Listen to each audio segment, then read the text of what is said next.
Welcome to Bookworthy Podcast, where we talk about kidlit that's good for kids' hearts and souls.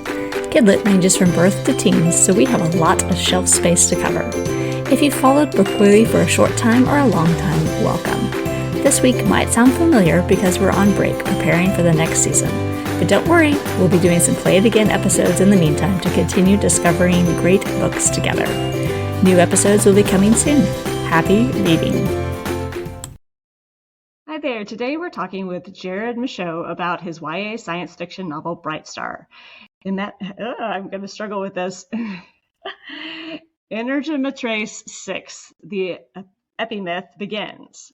Bright Star is the beginning of an epic space adventure that introduces readers to Nate, a boy desperate to escape the prison of an ordinary life made unbearable by his autism. When he is unexpectedly transported to another universe, Nate's perceived disability is transformed into a near superpower. Welcome to Bookworthy, Jared. Thank you, Valerie. It's wonderful to be here. I really appreciate you having me on. I was looking forward to it, and I really love this kind of conversation. So thank you. I'm glad to have you here. I love science fiction and fantasy, and so it's neat to see people diving in and with Christian themes in those genres. And so, but before we get into the meat of it all, I'm going to start us off with a dangerous question. Jared, Since you are a science fiction writer, we must know if you prefer Star Trek or Star Wars. Well, when I was really young, I listened to a huge amount of the Star Wars fiction that was written around the universe, and up until episode 1 came out, Star Wars was my favorite. It was amazing, and I loved it. And now Star Wars is an utter disaster, but so's Star Trek. And when I was a kid, I would watch Star Trek Next Generation with my dad. It was a special thing we did together. So, I liked Star Trek, but Star Wars 1, 2, and 3 and the surrounding universe are the best, and nothing else in the Star Wars universe exists, so we're good there. I agree with you. There is definitely a sweetness to episodes 4, 5, and 6 that, with all of the expansions of this, I was just talking with my son yesterday. He wanted to know what the word lore meant, and I'm like, all right, well, let's talk about that. Look at Star Wars, because when episode 4 came out, all the ideas and the structure, the government, the empire, the Jedis, all of it was lore. There wasn't any story with it. So he had a really easy time kind of understanding, okay, lore is the history, what everything's built on. And right. There is a sweetness to that story because, it does echo a bit of the salvation story in the Bible as well. So what made you inspired to write science fiction? Well, when I was a kid, I had a pretty difficult time growing up. And one of the things that I did to escape was I would make up stories in my imagination. And at first, it was just I would visit worlds of characters I loved, stories that I read, and I would make myself a part of their story.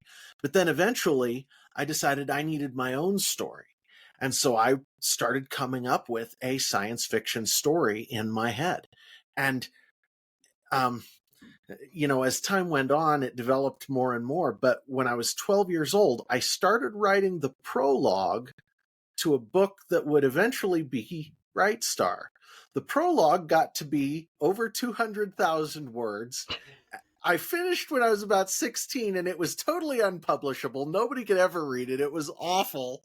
And it was a total waste of paper and a wonderful use of time. It taught me how to write. So my advice to other people who are starting actually is along those lines. The first things you write are going to be a waste of paper, but they will be the best use of time that you can make because that's how you learn.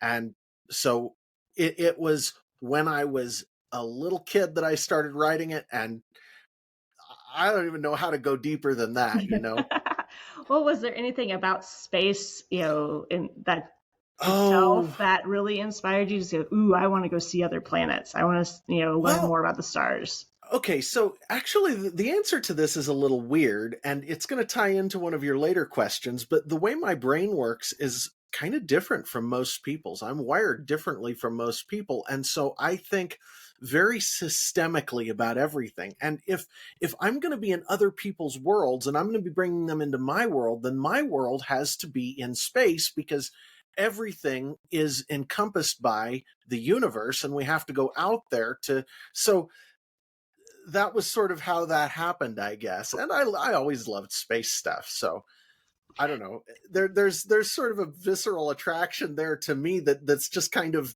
part of me. I don't know. It kind of it's nice to see something that can look chaotic be organized, because it's just one of those like amazing things God did, that it looks chaotic, but it is so much precision into how he created the universe Oh and my how gosh. the distance of stars, the distance of our sun, the tilt of our earth, all those things is And just how amazing. beautiful. How Yes. this light show, this thing that's out there. My gosh, the beauty. Mm-hmm. And I love how space kind of was it. It's never ending, just to show that Mhm. God is even bigger than that. Like we can't even fathom the length of the universe. We'll just think God is even bigger than that. And I love showing that to my kids when we go out and look at stars and stuff, just to be like, look, this is so far away and God is even bigger. So I That's love awesome. that. So, how do you feel that science fiction can help communicate truths about God to teens and young adults? Okay, so the way I the way I generally approach this goes something like this. As a writer, there are three things that I try to do and one thing that I try hard not to do. So the first thing you got to do is you got to tell a fun story. Everything starts there. It has to be a story that people love. And part of that is number two, you put some of yourself into the characters. Okay, so your experiences have to play into the story. They have to be a part of it. And that's how you call out to other people. That's how you make them experience it with you. That's how you pull people in. And something about that, you just can't do without it. And when you find a book that doesn't do it, it doesn't hold your attention. Okay, so then the third thing is it's what I call myth, and this is sort of a Tolkienian definition of myth. I would say it's goes something like this: that there's truth out there in the world, real solid truth that God built the world on. It's like, imagine the skeleton of reality is truth. And there are places in reality where you can almost see those bones sort of pushing against the skin. And we, as artists, writers, whatever, when we try to communicate with people, what we hope to do is to sort of look out into the world, see something out there that is true and beautiful, and distill it down and pull it into something that people can access right in front of them, that touches them. And the books that stand the test of time, you get all kinds of popular fiction going all the time, but there are books that stand the test of time that you won't just tell to your kids or give to your kids. You'll give them to your grandkids and they'll pass them on to their grandkids, and etc. Right? We see that is what the substance of a really good story is. That is myth. And that is what we strive for. And, you know, um, what would I say? Myth, that's a good introduction to it, but there's more there, because when we look at the world around us, it's kind of crazy, right? There's a lot of craziness going on. And I would I would say something that has been coming to me lately, God's been really actually making real to me, is how what he gave us with the Bible is a set of stories. It wasn't a description of how to act, though you can pull that out of it. It wasn't a There are a lot of things it isn't. You can name a million things it isn't, but the one thing it is the thing that speaks to the human heart, and that is stories. We identify with stories. So those myths are so critical and so key. And one of my conversations recently, I sort of went through a longer chain of logic to sort of prove this out, looking at how Rome back, if you go back to Rome, how the morality at the time was all based on strength. It was who's strong, and they could do whatever they wanted. They had the power of life and death over the people who lived in their households. And there was no real moral judgment on that. But what happened? Jesus came along, and his story, not just the fact of what he did, but the story of what he did, the true myth of Christ, because his story is true, but it is also a story at the same time. And that changed the world. Anything that we think of as good and evil today came from what he did. And it's true. And so as a writer, I think that the best thing that I can do is, number one, tell a good story. Number two, put some of myself into the characters. But more than any of that, as you read through Bright Star, what you'll see is that his story echoes Christ's story in ways that aren't exactly the same. It's like Marcus Aurelius said that our actions echo in eternity. Well, if that's true at all, then Christ's actions echo loudest of all. And so what I put into my story was supposed to be an echo of that. But the substance of it, what I asked myself was, if I were a Christian and I were transported to another world, like in the Chronicles of Narnia, and I had the opportunity to fix something that was broken in that universe,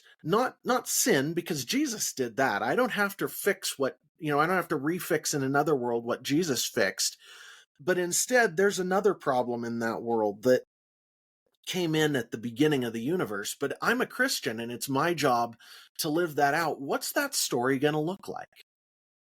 That was what I asked myself when I wrote Bright Star. So as people read through the story, they'll see an echo of Christ's story, but they'll also see a picture of what it looks like to live as a Christian in a damaged universe where we are called to be Christians, little Christs, followers of Christ. We take up our cross every day, and it's hard, and it's difficult, and it's scary, and yet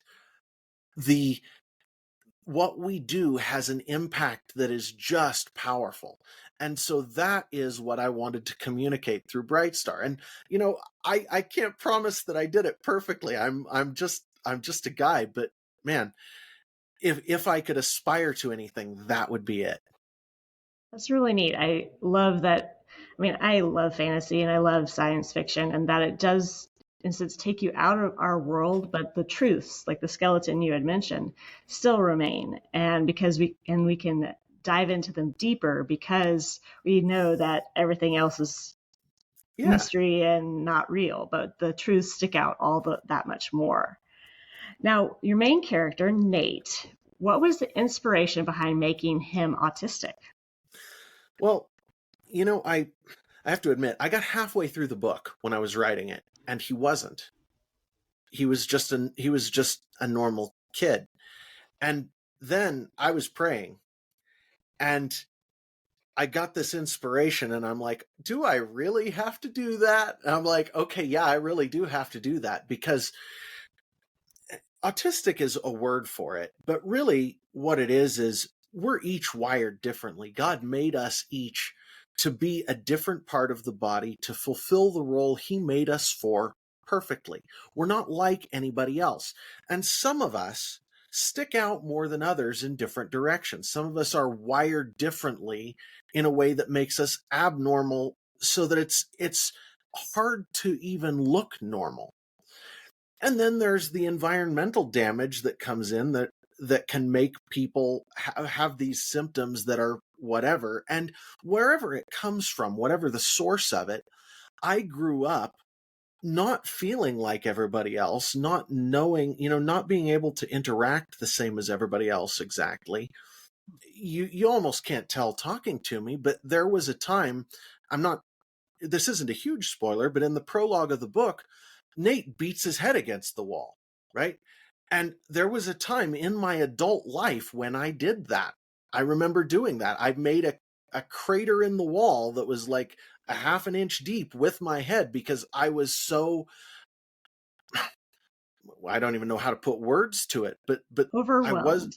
well, overwhelmed is a good way to put it, but the way I was handling it wasn't Mhm. healthy, and I Right. had to learn how to handle it and how to work with it. And when you read books, how often do you see main characters who are two things? Number one, they're wired differently or autistic, however you want to put it.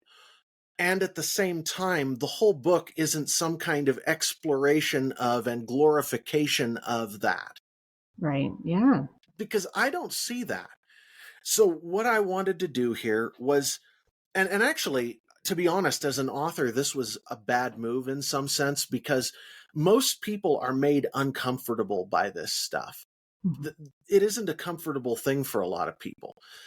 But my goal was to reach out to the people who needed to hear it. The people who, like me, are growing up not really understanding what's up with them and can't interact like everybody else exactly. And maybe it's not as extreme as what you see with Nate in the book, but it's still there, and they see it, and it connects with them on a heart level, and they go, oh, that's me, messed up or different, or whatever combination of those two is appropriate, because to some degree I'm just different. The way my mind works is different, but by the same token, I think that there's actually some damage caused by some specific environmental toxins that made it worse at some point. So whatever the case is, whether it's something that God put there or whether it's something that is wrong with you, it's okay to be different that way. And there's a book about me too.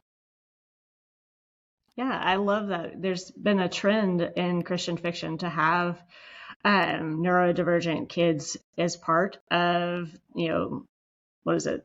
Usually the not if not the main character, they're a secondary character right alongside the main character, and I love what it does to not just connect with those that might be in those situations where they do feel different and other than, but also allowing people who don't have those struggles to see how they struggle. Because I had the privilege of reading your book, and the prologue, Nate does kind of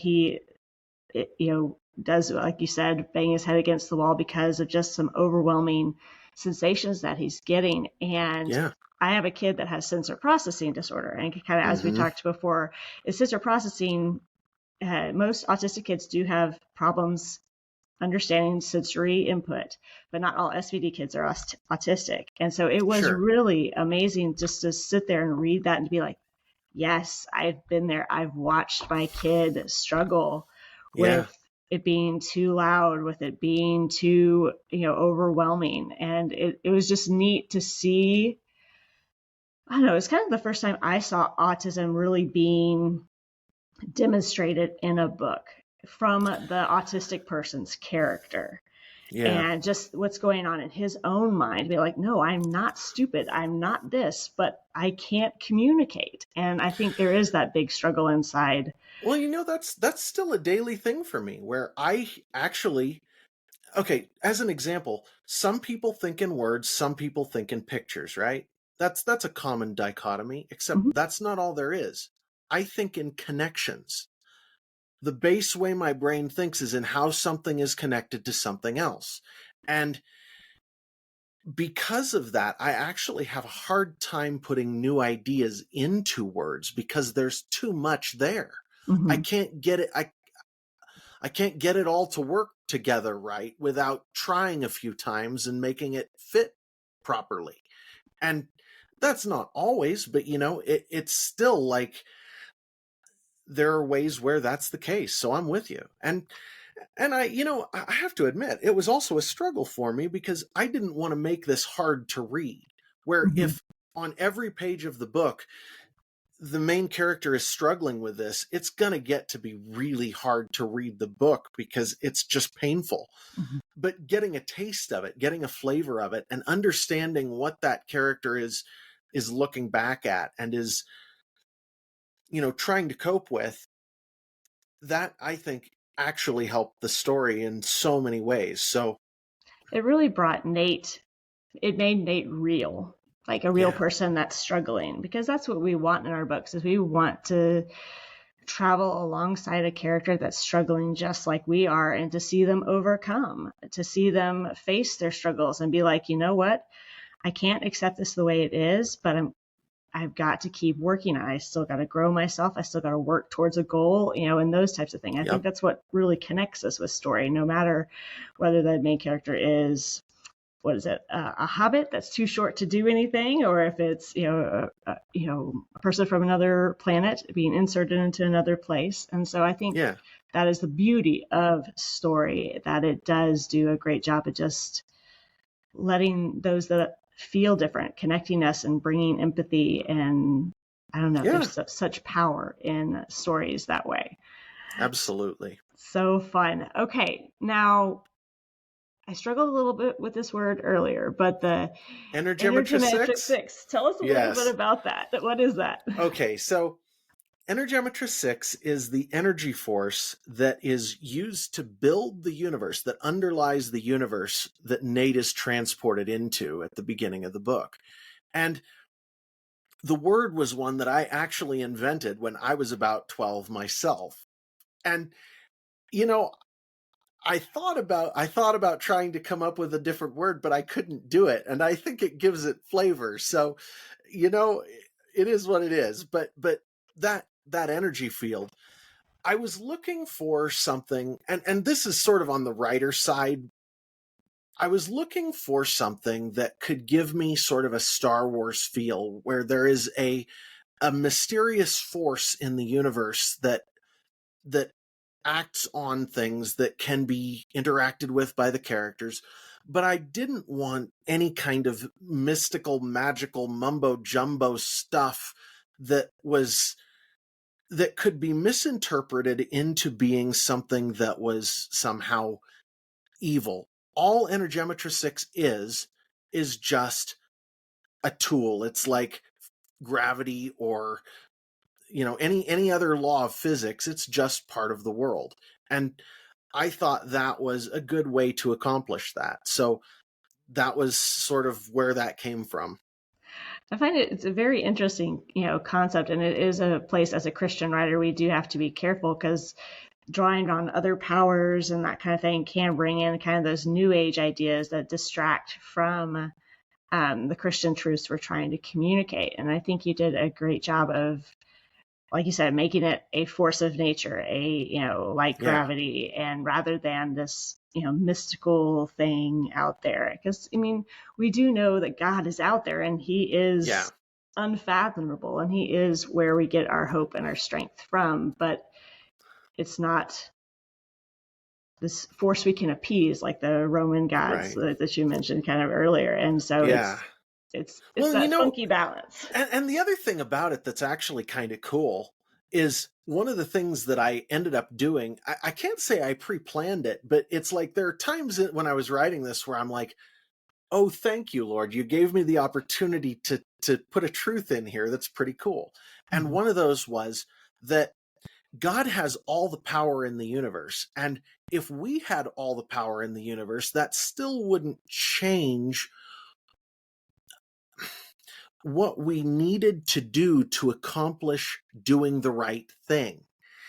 Just having more power doesn't make it easier to do the right thing. So whether it's, and that's a lesson that I tried to sort of illustrate in the book, is that even if we have all the power that you can imagine, what are we going to do with it? Are we going to, tear people's houses down because we don't like them? Are we going to, the main character comes into a place where he gets the opportunity to ask another character, so what do you think I'm supposed to do here?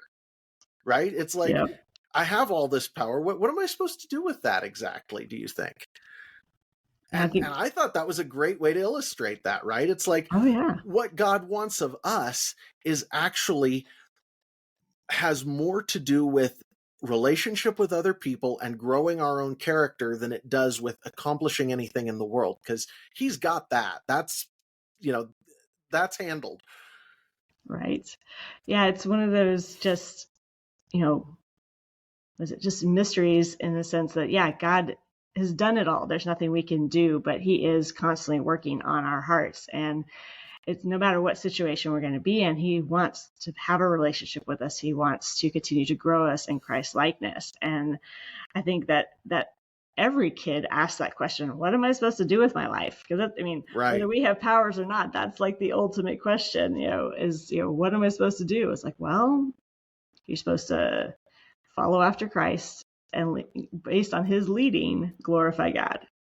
Well, and it's like, actually, it's like what Martin Luther said. If you're a Christian shoemaker, that doesn't mean you put little crosses on your shoes. It means you make the best shoes you possibly can. Mm-hmm. And so for each of us, God made us to be very unique individuals. I have this ability to write and tell stories, but I come from a family of people who are engineers and, they make things with their hands.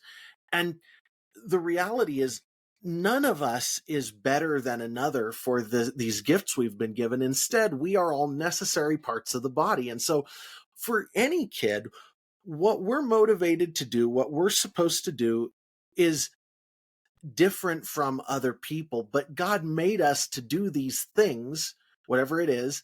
And in that, we all get to become more like Christ, but we each have these different paths we get to go down. And that was something I struggled with. So I think it's a common struggle especially for teens nowadays, where culture is telling them to be a kid, but also telling them to grow up at the same time. And it's like, well, what am I supposed to do here?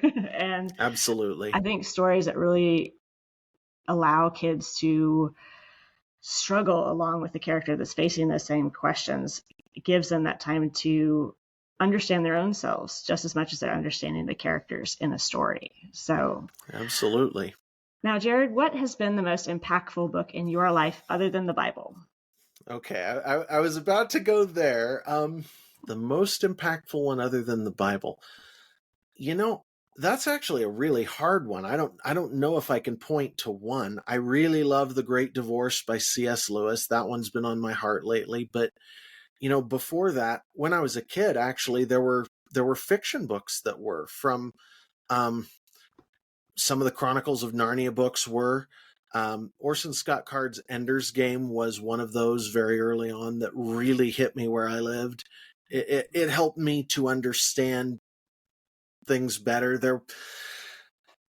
I don't know if I can point to one. I'm sorry. I would love to, but it's like there's a season and a time for each one, and and at each stage there's something new, and there's a new book that comes to speak to it, or sometimes it's a song.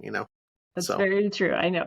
That's why I like the question, is because it is a hard question. Because, like you said, during different seasons, different books can impact us and change us and enlighten something within us. And so I love finding out where people have been. And it's, books, absolutely, at least for me, tells me a lot about you as a person, just by what you've read. And so I thank you for sharing those books with us. And that was it. I have people that come over to my house and look at my bookshelves, and they're like, you have a lot of the same books I have. I'm like, yes, that tells me something about you. It's like, okay, we at least have the same bizarre brain. And that's why we're friends. It helps us to relate to each other. It's great. Yes, I love it. Very cool. I was going to say, in recent times, there are a couple of others that are more adult sort of things that have changed my view of things some. It's like the book The Sovereign Individual, which I read recently, changed my view of things. And then Michael Heiser's The Unseen Realm is something that I think all of us should probably read. Then there's very the weighty. one that, well, actually it's kind of a cool book, but when you get to weighty, the one that in college that sort of gave me nightmares for weeks, that I don't recommend to kids at all, but that every person should read before they're done with high school age, college age, is Ordinary Men by Browning. And that's not a book to approach lightly, but it tells you what human beings are like at their core. It's like showing you sin nature through the worst lens you can imagine. So, but it's a true story. So anyway, there's a couple more. You can move on now. Sorry, I didn't mean to. No, I think it's probably a question we could talk about for, a whole hour unto itself. Oh, sure, sure. But Jared, what can we expect next from you? Okay, well, Bright Star is the first in a series. I'm expecting probably 4 or 5. A lot of how fast I can get those out depends on how many copies of Bright Star sell how fast, because the publisher says to me that they like to earn the right to put their sequels in a bookstore, which means they like to make it so that there's copies of the book selling before they want to publish another one. So I'm hoping that at the same time I can put out some related books, maybe with some other, maybe other stories from the Bible that they sort of echo here or there or something. But I definitely have this super deep attachment to the Energemetra 6 universe, and the thought of abandoning it to go somewhere else temporarily is tough for me. So definitely looking for more of that that people can get if they go to my website and get on my email list. So if you like what we've been talking about, if you like the idea of Bright Star, whatever, there's a free short story anybody can get at anywhere on the internet called The Keeper of the Mysteries. It's a prologue to the Bright Star book. It's in the days and hours before Bright Star enters the Aurora Galaxy. And that one is a great way to find out if you actually like my writing. So if people are interested, go grab that. And then if people join my email list, I've got this other short story that it's another character in the universe and introducing him. And he is a totally different story, man. He's interesting, but I'm really enjoying getting into that. So those are the things I've got. That's what I'm working on, and hopefully more stuff in the E6 universe. Sounds really neat. I'm really excited about what you are doing in, kind of Christian science fiction, and to bring those core truths that we love and know from the Bible to audiences that may not typically pick up, a biblical fiction or historical fiction book. So I'm really excited about what you're doing. Where can people find out about you and your books?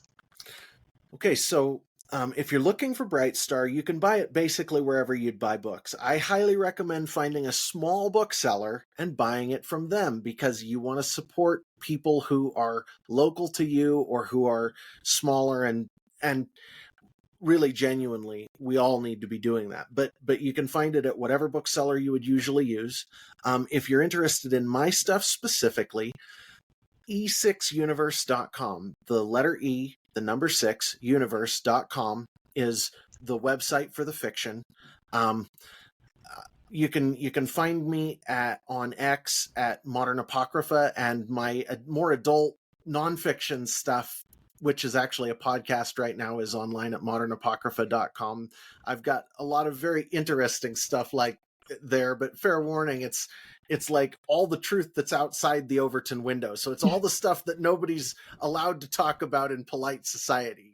So be warned, the fair warning. But the fiction stuff is at e6universe.com. Very cool. Well, thank you so much for joining us today, Jared, and I'm looking forward to your next adventure. Thanks for the opportunity. I really appreciate it. All right. Thank you for joining Jacob and me on this episode of the Bookworthy Podcast. Check out the show notes for any books or links that we discussed, and let us know in the comments if you prefer Star Trek or Star Wars. Remember, be kind. If you've been blessed by our time together on Bookworthy, be sure to leave a review to help others discover great books for their kids. Happy reading. I hope you enjoyed this Play It Again episode with Bookworthy Podcast. I look forward to sharing new episodes and books with you soon. Be sure to join us over on social media at Bookworthy_podcast so you can discover when new episodes are heading your way. Happy reading.